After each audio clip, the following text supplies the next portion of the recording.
From Studio B at Advance 8A, here's Mark Ryan and Kathy Mexell. Hey, Kathy. There are a lot of people out there that want to get SBA 8A certified. Let's talk about the qualifications for the certification so they can learn more about it. In order to qualify for the 8A certification, there are 5 areas we will discuss that the SBA tests to determine if a firm is eligible. The firm must pass each of the areas. Right, Kathy. The areas are establishing the owner of the firm is socially disadvantaged, establishing the owner of the firm is economically disadvantaged, the owner must not have any ethical issues and be free from ethical entanglements that might impair his or her judgments, establishing the owner of the firm has unconditional control of the firm, and establishing the firm itself has the potential to complete federal contracts. That's right, Mark. Now let's talk about them in more detail. The first one is social disadvantage.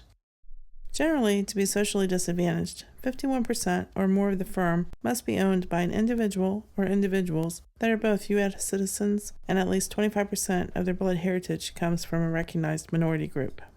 For Native American Indians, the test is the ability to provide proof of membership to a state or federally recognized tribe. Women, service-disabled veterans, Middle Eastern Americans, as well as people who have a handicap, can also be eligible. However, they have the additional burden of proving they are socially disadvantaged, as they are not in a presumed group.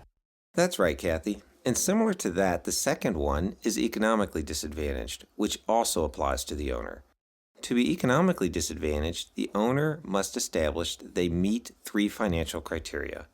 First, he or she must have a 3-year average income that doesn't exceed $250,000, not including a spouse. The starting point is the individual's adjusted gross income from their individual tax return, but many exceptions apply, such as the pass-through income from their firm. So if you're close, you'll want to call or email us for additional guidance. Second, he or she must have an adjusted net worth that is less than $250,000. This doesn't include a spouse, his or her personal residence, the value of the applicant business, and any retirement accounts, provided there is a penalty for withdrawal of the funds. Third, he or she must have less than $4 million in total assets, not including a spouse. That's right, Mark. And the final criteria for the owner is no ethical issues. For this, the SBA will look at his or her past with regard to any misdemeanors or felonies they may have committed.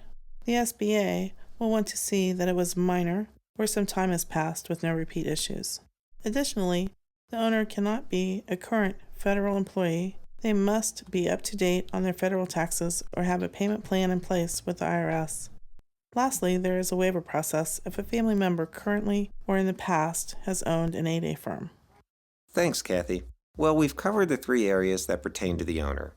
Now let's discuss the 4th and 5th areas that pertain to the firm. The 4th area is the firm must not have any control issues. This means the owner has 100% control over both the strategic and day-to-day operations of the firm. The SBA will conduct many tests to verify this, including a review of the firm's operating agreement or bylaws, leases, customers and subcontractors, bank signature cards, loan agreements, the appropriateness of the owner's technical and business backgrounds, as well as how the equity of the firm is held and controlled. The 5th and final area is demonstrating the firm has the potential to successfully complete federal contracts. The SBA reviews 4 criteria in evaluating this. First, the owner of the firm must be working full-time for the business. Second, the firm should be currently profitable on its most recent tax return and have a positive net worth. Third, the firm should have been in business for at least 2 years prior to applying. In some cases, a waiver can be granted for this rule. Fourth, not more than 70% of the firm's revenue can come from a single source. There can be an exception if the firm is applying with a waiver for item 3 under 2 years in business.